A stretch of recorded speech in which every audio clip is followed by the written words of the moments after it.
Liebe Gäste, guten Morgen und herzlich willkommen in Ocho Rios, einer kleinen Stadt im Norden Jamaikas. Unser Ausgang ist auf Deck 2, erreichbar über das Treppenhaus B in der Mitte des Schiffes.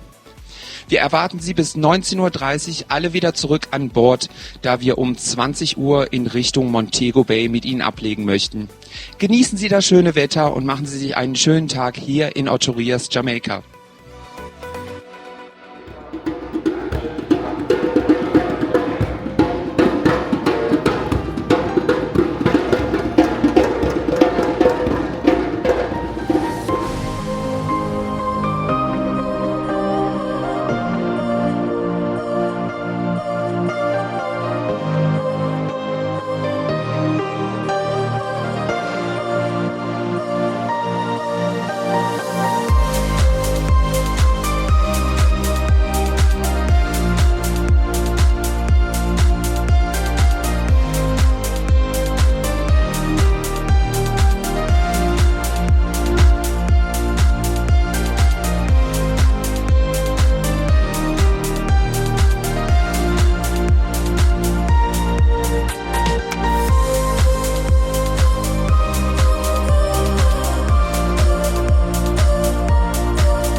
Ahoi, liebe Gäste.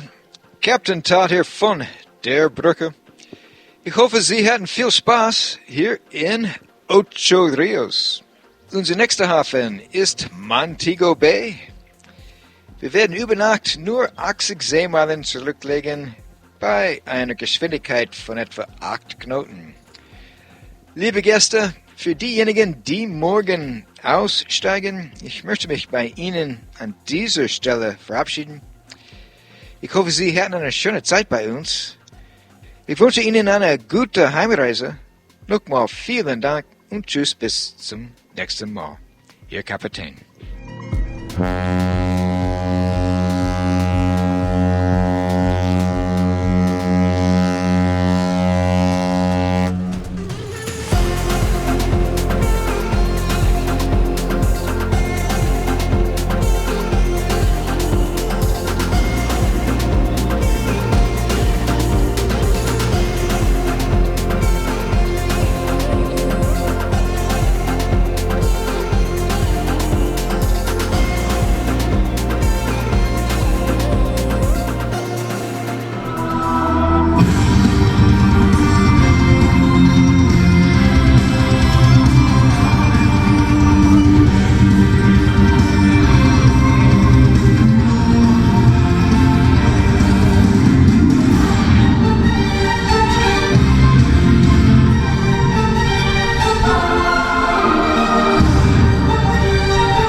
Three, two, one.